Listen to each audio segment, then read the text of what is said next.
right. Today we are diving into a little bit of self-talk. You got your brew with you. I got mine. Cups Cheers. refilled, ready to rock. And we're talking self-talk. A little bit of self-chatter today, man. What is your experience? Let's go with personal experiences first, man. And then we'll talk maybe about you know, situations, scenarios, where you could do it, where it goes wrong, Yeah, all that good stuff. What about you, man?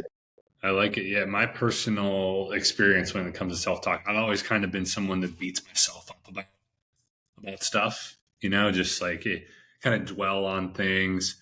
Um, Always much better at giving advice to other people than to myself. I think that a lot of people probably relate with that, and it can be difficult. I think it's so easy. We go through the day and like to make things a lot more important than they need to be, right? To make like mistakes that we made or different things that we did, or like if we like said something stupid or like, and you say, like you start thinking about it, you're like, what the fuck was I even talking about? Like, like I've had that plenty of times.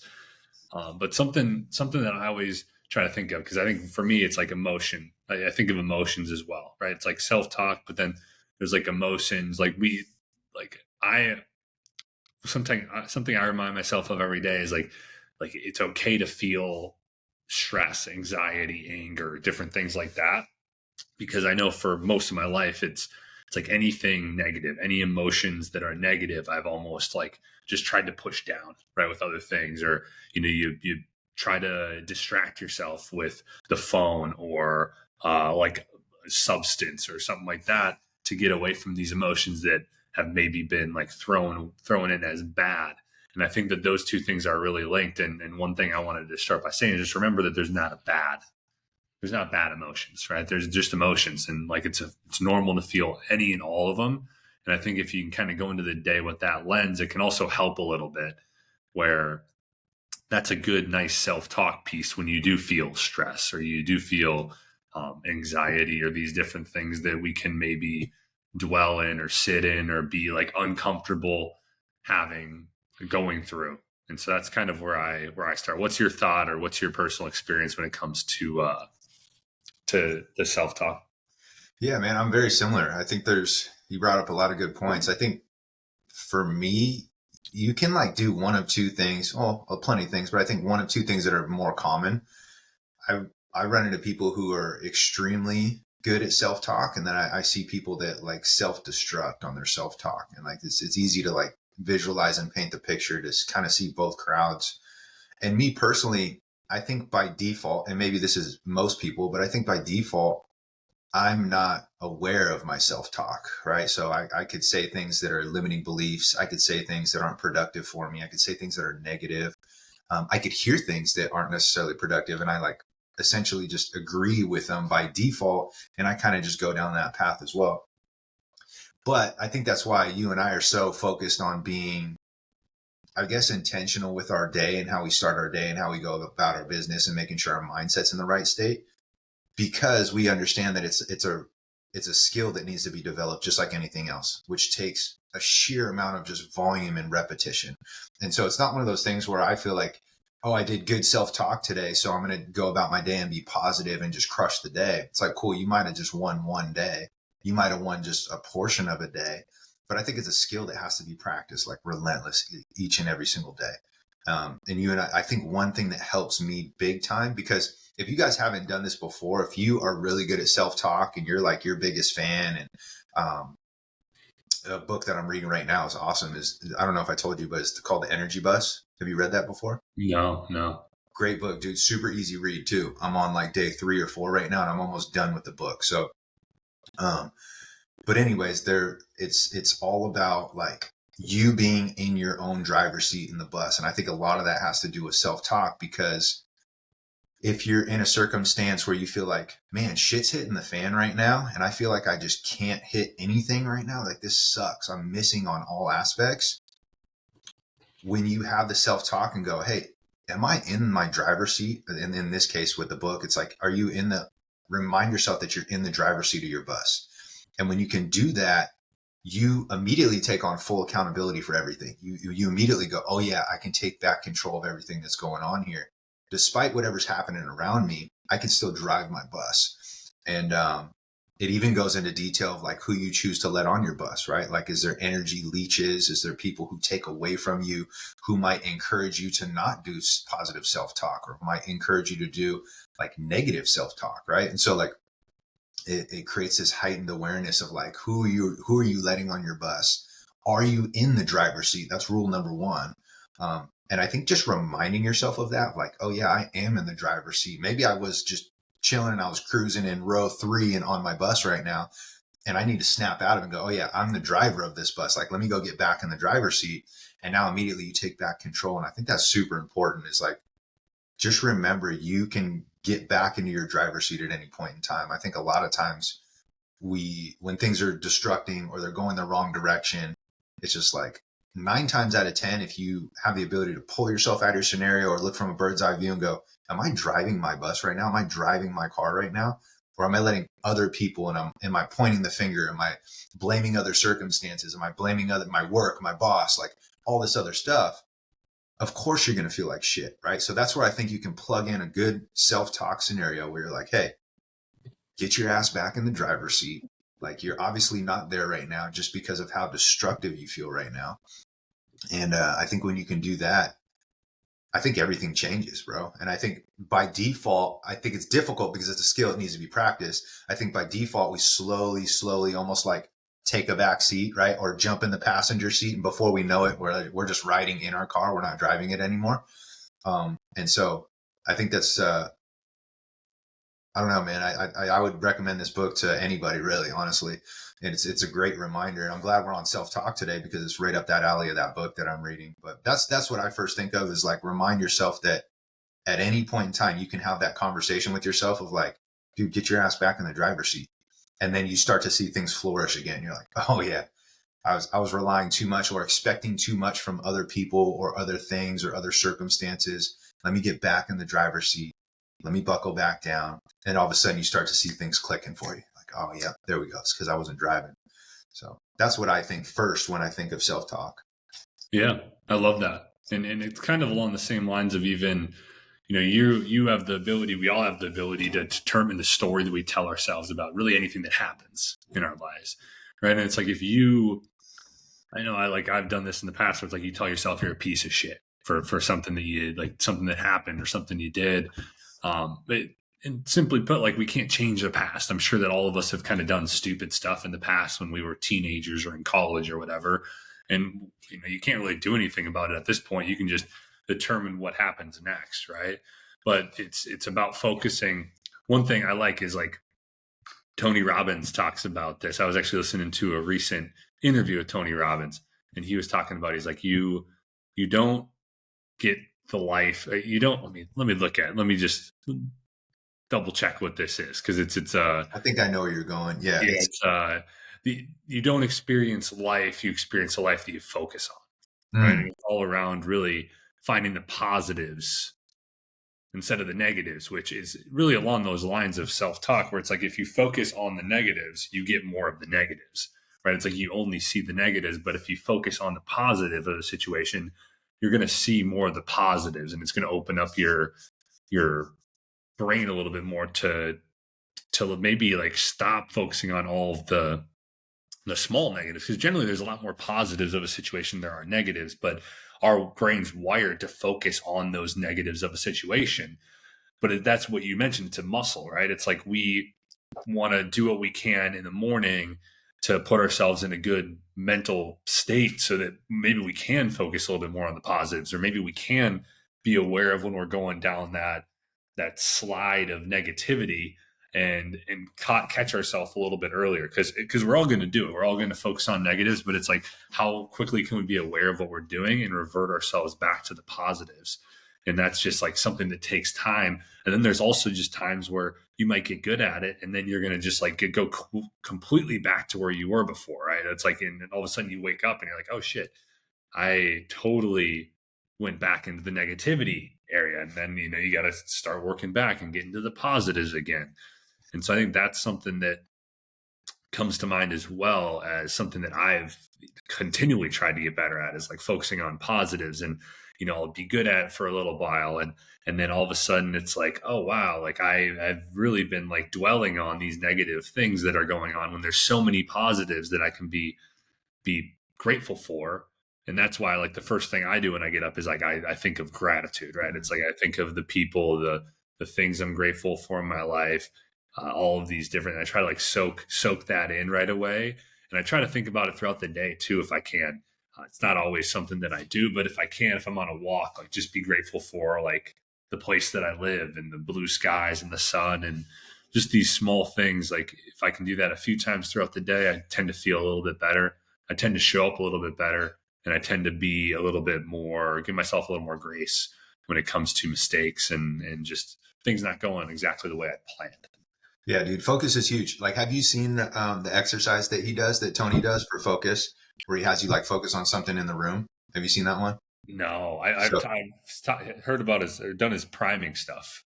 so You know, try this, right? So right now, and everybody can try this too. Like, look at the room that you're in and observe it, and look at everything that you can see that's red. So pick out everything, as many things as you possibly can. Like, look as many red things as you can, whatever's red.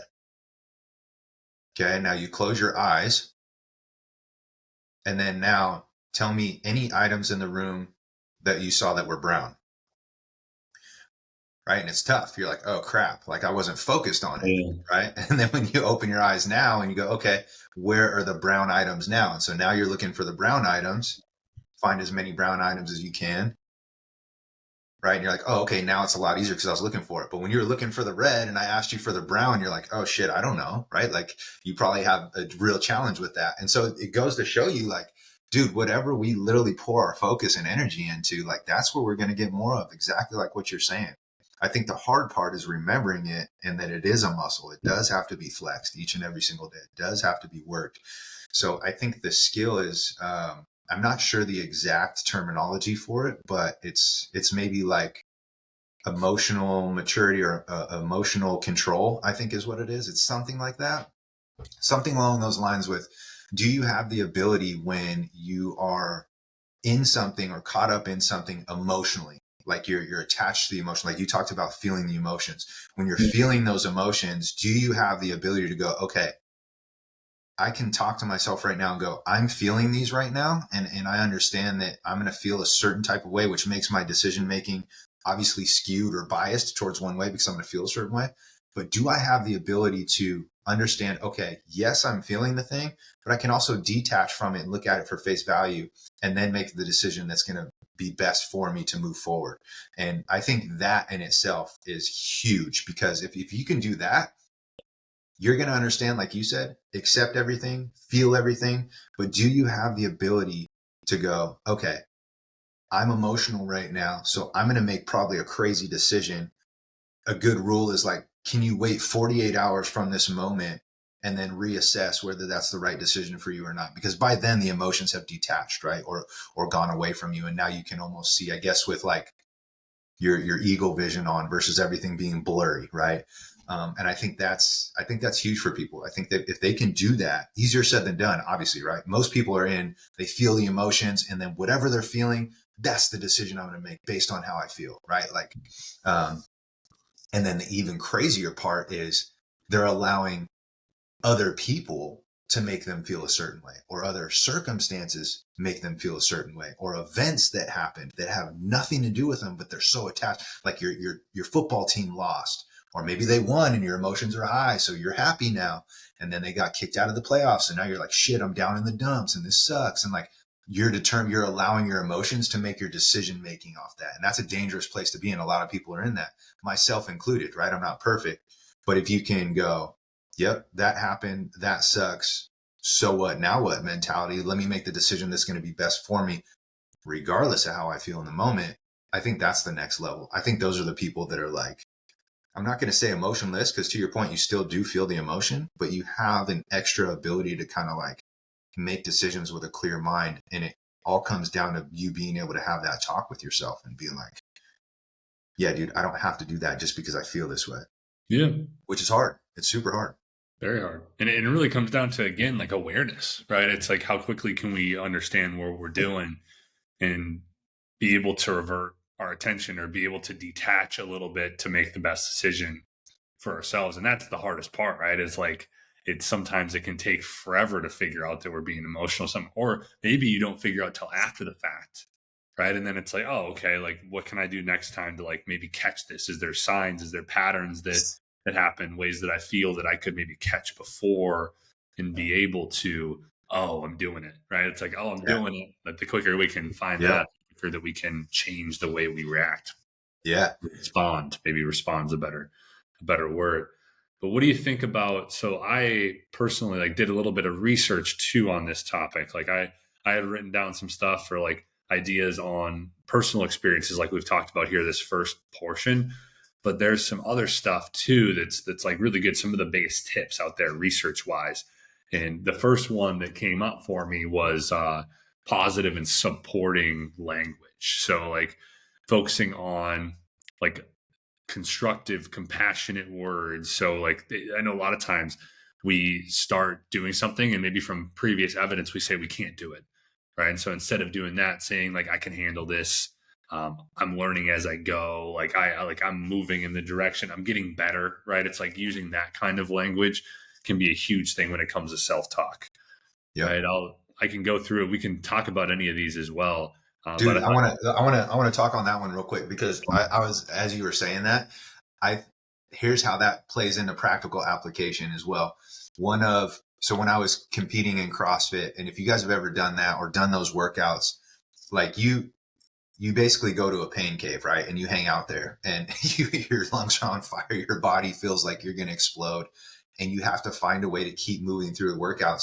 And I'll never forget this, but one of the coaches, he's a high level coach, coaches high level competitors, Ben Bergeron. And he said, the way he phrased it was like, when you're in that pain cave and you're deep into the workout and everybody around you is suffering, in that moment, if I were to put your thoughts and your mind on a loudspeaker in that moment, what would it sound like? Would you be embarrassed of the things that are going through your head? Would they be limiting? Would they be like, this sucks? How am I going to get through this? I feel like I'm going to die. My lungs are on fire. Or would it be more beneficial of like, you got one more round. Just do 5 more reps right here. Work on being a little bit better with your form. Breathe at the top of the rep, right? And are you focusing on that? And it's crazy. Like it sounds like it's not a big difference, but when you are in those moments, and like this is a huge differentiator for me, is like when you feel like you're about to pass out or you feel like you're done and you don't have anything left. If you have the ability in those tough moments and situations, it will separate you from other people. Meaning like if I'm in that scenario in that workout and we're all suffering and I go, you know what? I can do another rep. I can do another one. Be a little bit better on this one. Okay, you screwed that one up. That's okay. Let's be a bit better on this next one. Like breathe a little better on this one. Stay calm. And I do that kind of, before I know it, I'm looking left and I'm looking right and I'm starting to pull ahead.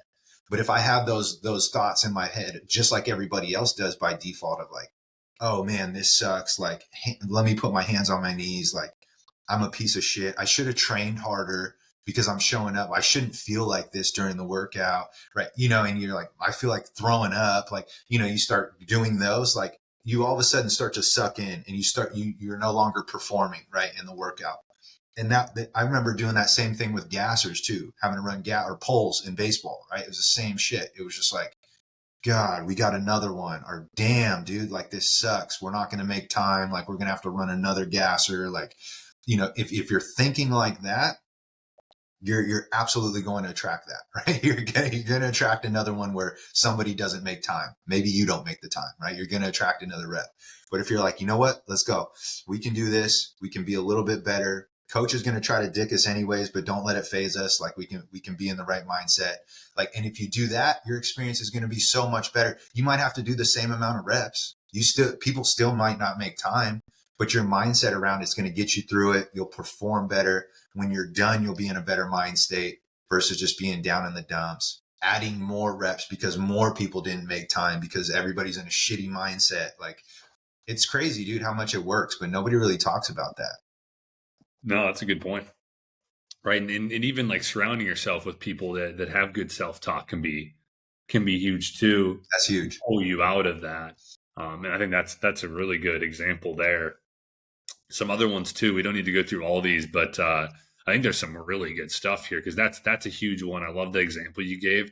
This one here is just like using you, like a you perspective, distancing yourself, like talking in a third person instead of I. So it says, that it can be a little more objective, a little more rational. So if you're facing like a stressful situation, try saying something like, "You can get through this," rather than "I can do this." Mm, It's just a small shift, but it talks about, and I've actually noticed that too. I've done that before as well, where it's like you're kind of going through a tough time and you're like, you're going to be good. Like everything's going to be good. Like you overcome stuff like this. And it does really help a lot to distance yourself. So I can do this. Like I can, it's like you could do that. And I'm sure that you'd see benefits from both, but maybe if you're out there, try both of these and see which one works best for you. But the research has shown, I guess, that you is a little bit easier than I. I Helps a think lot. that's powerful, dude. I think Yeah. it's because it's the detachment, right? Yeah. It's the no longer like, oh, I'm feeling this way or I'm feeling like shit. It's like your ability to coach yourself, which we've talked about before. So like, can you step Yeah. outside third person and go, you got this, bro? Like you can do it. Like, and it's almost like you're hovering over your shoulder, talking to you and like coaching you versus you being in it. Like that's a different thing. So I'm a huge fan of that. I love that. No, that's huge. And then it talks about doing, being compassionate with yourself. That's huge. Task focused self talk during performance situations. So there's been studies on athletes and high performers shows that when you're focusing on the process, obviously rather than outcome, that's a huge, huge one. We've talked about that. It's going to reduce anxiety, enhances performance. It's a lot of times we focus on the end goal. It's like I'm going to focus on finishing this workout, right? It's like in kind of your context, as Yeah. opposed to how about this rep? Like let's make this Mhm. rep as good as possible. Yeah. Let's get this set. Like let's finish this set out, right? Mhm. It's like you can kind of like have it go through and be able to focus, and that's just huge within any goal, right? If you focus on the end goal, you're not gonna. It's so much easier to quit when you focus on chunking that down, like we talked about last week, of into just daily habits, weekly habits. It makes it so much easier. I mean, there's a lot of here: growth mindset, language. Keep it brief and simple. Don't have like long, drawn out stuff. Like just little small phrases, like "Hey, focus, stay calm. You got this." Like you're getting better. Like you're learning, you're growing. Like all these little small things are huge to, instead of like having super overly drawn out like phrases that you're trying to focus on. Yeah. And so those are some of the big ones, man. You got anything to add on any of that like research based stuff? I mean, it's not anything we didn't really necessarily know, or even some of the things we haven't talked about here, but anything to add on those? No, I just don't think at the end of the day, just remember, I think that was a great point that you brought up on that last part is like, it doesn't have to be this super drawn out, long, elaborate thing that you say to yourself. It's just like, keep it so simple. Like, what would you do to how would you coach your best friend through this or a family member through if you saw them struggling? And then be that person, be that best friend, be that family member that needed something. And then if you talk to yourself that way, I think that's the easiest perspective shift to put you in there. And then that basically covers virtually everything that you were just saying as far as the research is concerned. It's just like, you don't have to overthink it. Just remember, it is a skill. It does take practice. You do have to create awareness around it. But then once you do, man, you can just change your life. So I love it. Well, hey, we appreciate you guys. This is a lot of fun. Hopefully you enjoyed this. If you do, all we ask is that you share it with somebody who can benefit. This is a huge thing that I think a lot of folks struggle with. And so I'm sure you probably know somebody out there who would really enjoy listening to this, maybe take some beneficial tips, whether it's coworker, friend, family member. So just share it with them. We do appreciate it. We appreciate you all watching and listening every single week, Monday, Wednesday, Friday. And we hope you have a good rest of the day, good rest of the week. We will be talking to you soon.